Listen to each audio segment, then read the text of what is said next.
This is a really popular hands-free Rubbermaid garbage can. When you push down on the foot pedal there, it opens up, and people have wondered how this gray part works. So we'll close it, and now we'll get a garbage bag ready. I like to do one of those things, and then I grab the top and I kind of push down, and that opens the whole bottom of the bag real easily. Then I let the air out, and I've kind of filled the bag with air, essentially.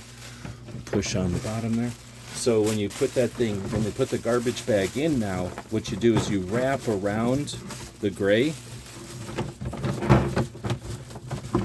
And when you wrap around that gray, it becomes nice and tidy. And what you're also doing is giving yourself, the top of the bag is nice and clean now. And if I was using two hands and not doing this in front of the camera, it would have been a lot faster. But you get the idea. Now that holds the bag up to the top. You don't have to have the bag coming out at all.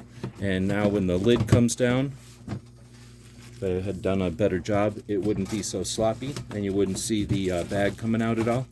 And that way, when you go to remove it, when you remove the bag, you've got a clean section that was hanging down. It wasn't the best demo, but hopefully that explains it. Hope that helps.